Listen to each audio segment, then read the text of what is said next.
Ebed Melech. So they pronounce it in two, three different ways. So Ebed was involved in a great rescue mission.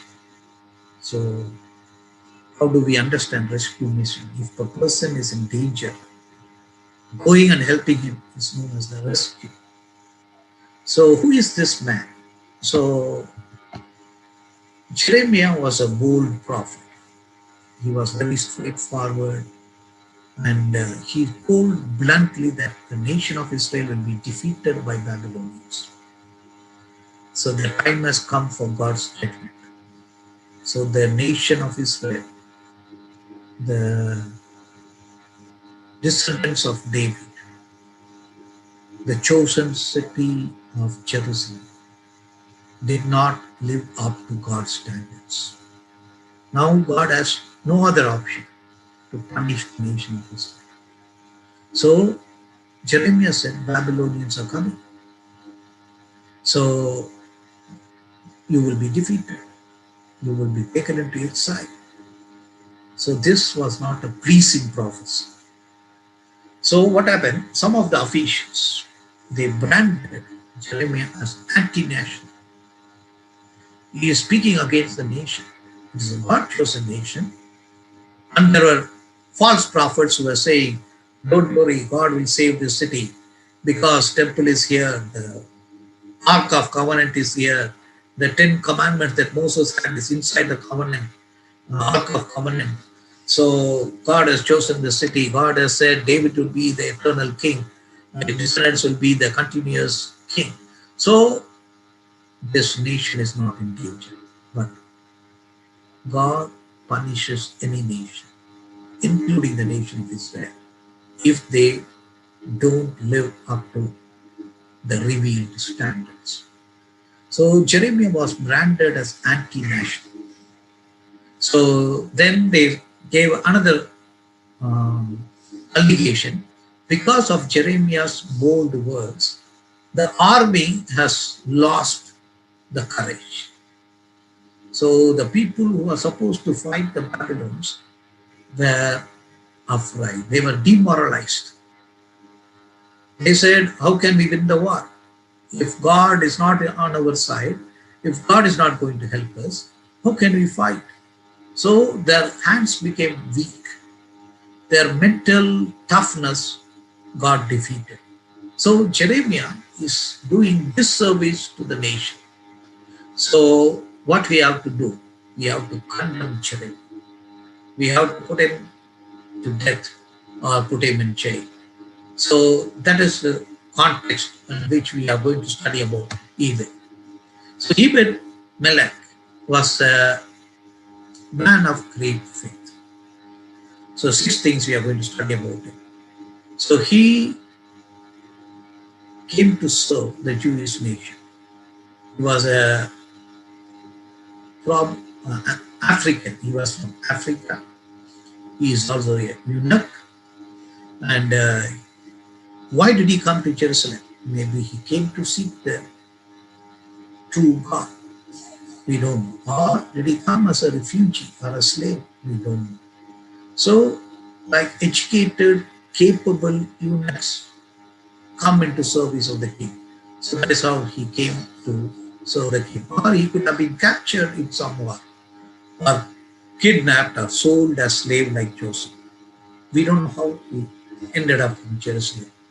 However, his life shows he was a man of faith, like Rahab and Ruth. So Rahab was not from a Jewish community. She was a non-Jew. She was a Gentile. Ruth also was a non-Jew. She also was from Moab, but she became married to Boaz. So both of them expressed faith. If you see their both statements, they respected the God of Israel. They said he is the sovereign God. And they put all the trust on him and came under his refuge. In the same way, Ebed Melech also was like that. So he was having faith. So only his actions show the faith in his heart and mind. He was a great humanitarian. So few generally eunuchs from east were ruthless and also sadistic. Sadistic means when somebody suffers, they feel happy. So sadists are people who have mental problems. They take joy in the suffering of other people. So there are some sadist husbands who will torture their wife. So they get a joy of torturing their wives because they see that they are powerful to torture somebody. In the same way, you can see some of the parents or the fathers, they torture their children, sons, or even mothers do that. So there is a sadistic attitude. Even today in the several colleges, the students, they ragging, they call it as ragging. Because somebody, when they came as students, somebody behaved like that with them. So they perpetuate it to the next generation. So then he was a man who wanted to do good. So he was just a human being. Any human being, nice human being, good human being, sees somebody is suffering, they will naturally help. So that is that naturally we have a conscience. The conscience is though conditioned by culture. Many times it reflects God's values. Sipra and Pua are another example. So they were midwives during the time of Pharaoh who reigned during Moses' time.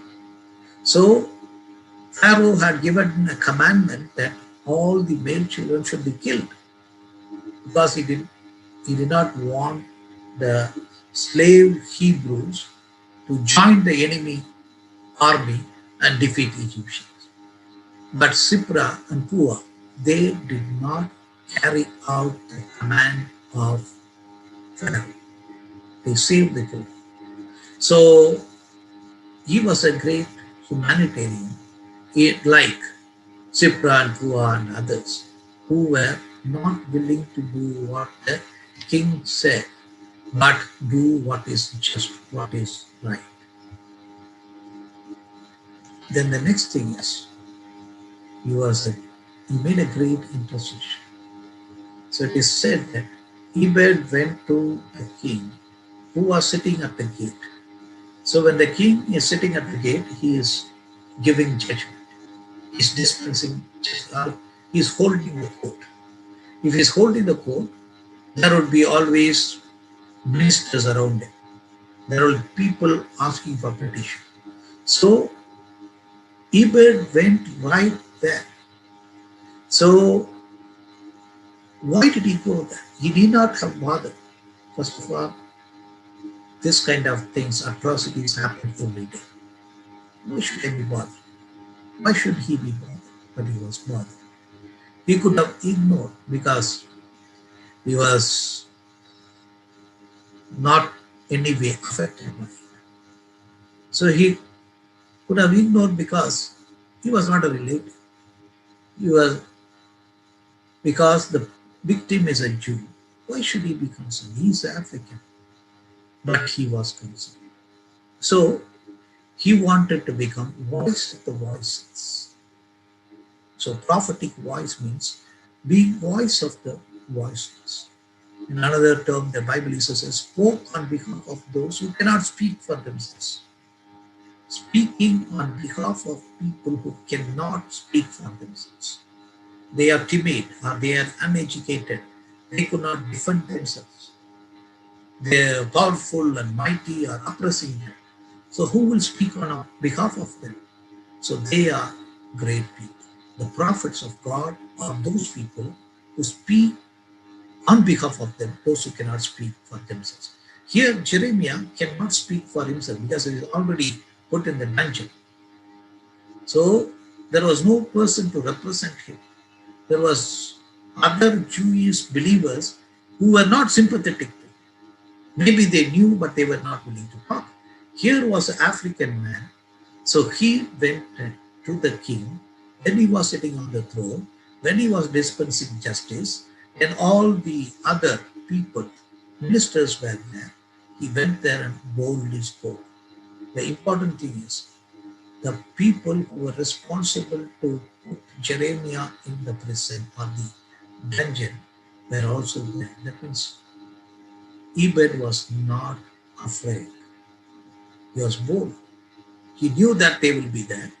He was not discouraged or he was not defeated by their presence. He was not intimidated by their presence. He went and boldly made intercession. So then what happened? The king Zedekiah said, take 30 men, go to the rescue. It is amazing. Zedekiah was at a soft corner for Jeremiah, but he was not a courageous man. He was afraid of his own ministers or commanders. So he was prisoner of those people who were around him. He was not man of conviction. He was not able to take decision according to what is right. But now he got an opportunity. All the ministers were sitting and some of the people were looking. So this man comes and speaks. Ebed speaks on behalf of Jeremiah. It is not right to put Jeremiah in dungeon. He will die there because there is no food. Let us rescue him. So the king heeded to that intercession and said, take 30 men, go. Listen, why 30 men was allotted? Because the dungeon was deep.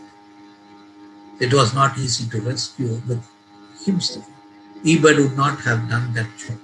He needed 30 men to do rescue work. So king gave him the team.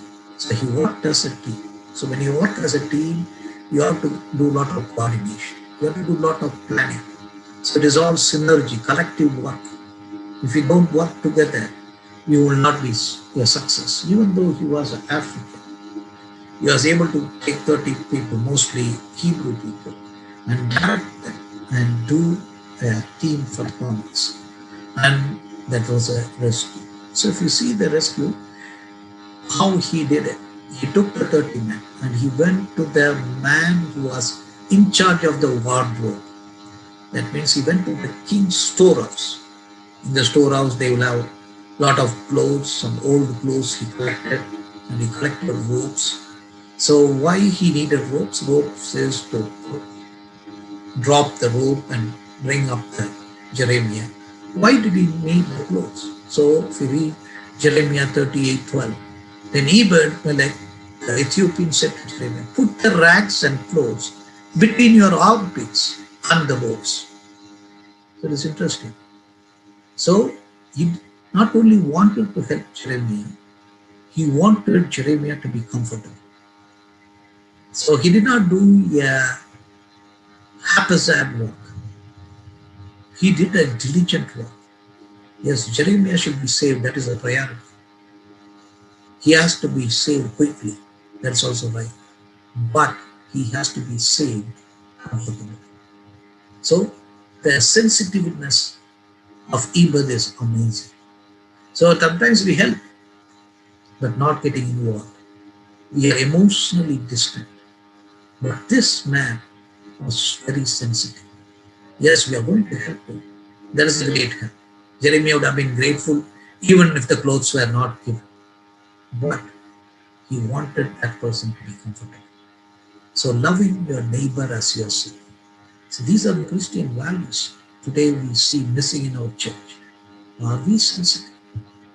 So in the world, we don't see that kind of sensitivity, that kind of care, that kind of engagement and involvement. So he collected all those, and then with the 30 men, he coordinated the task. And maybe they put a scaffolding, or they dropped the rope, or tied the rope, and Jeremiah was able to have a cushion effect of the rags so that the ropes did not crush him. So he was able to come out. So Ebed was a great man. Then we see he had a great reward. So God is not unfaithful. God is not a forgetting God. God is always faithful. He knows who are His. He knows the sacrifices, the risks to take for His name's sake. So here we see, for protecting Jeremiah, delivering Jeremiah. So he worked without reward. He did not expect any reward. He was doing it because he knew what was right. Delivering Jeremiah was right. That was the simple reason. So he was not expecting reward, but God did not forget. God gave him the reward. What was the reward? You shall not fall by the sword, but you shall have your life as a prize of war, because you have put your trust in me, declares the Lord. So, Lord sees the heart. So, what is the message? You put your trust in me. It is not about delivering Jeremiah. So, greater than that was the trust, was the faith. So, Ebed was rewarded for his faith. So, in the Bible, we see several people who came to the Lord during his earthly ministry or in the Old Testament. Whoever they, if they came in faith, Lord rewarded them. So here, this man was rewarded. Yes, Babylonians ransacked the city of Jerusalem. If you want to understand the magnitude of destruction, read the book of Lamentation. He beautifully describes how was the glorious city, how is today's ruined city. He compares it. There was full of people, now no people. There was music, no music. There were a lot of food, restaurants, now no food. So children are begging for food. So that ruthless attack by Babylonians. So God protected Ebed because he considered the life of Jeremiah as precious. So Abraham had a blessing. Those who bless you will be blessed. Those who curse you will be cursed. So Ebed blessed Jeremiah and God blessed Ebed. So it's amazing fact. God will reward us. So what we see is this life. He was a man of great faith, great humanitarian. He did a great intercession. He worked with a great people. He did a great rescue of Jeremiah. God gave him great reward. So he is recorded, this incident is recorded only in a portion of the book of Jeremiah. We don't read anything else in the book, but this is very, very important.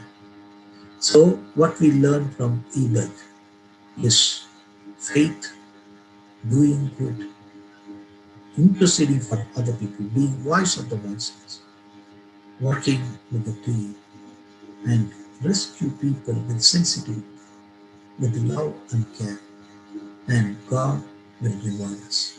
We don't work unto men, but we work unto God.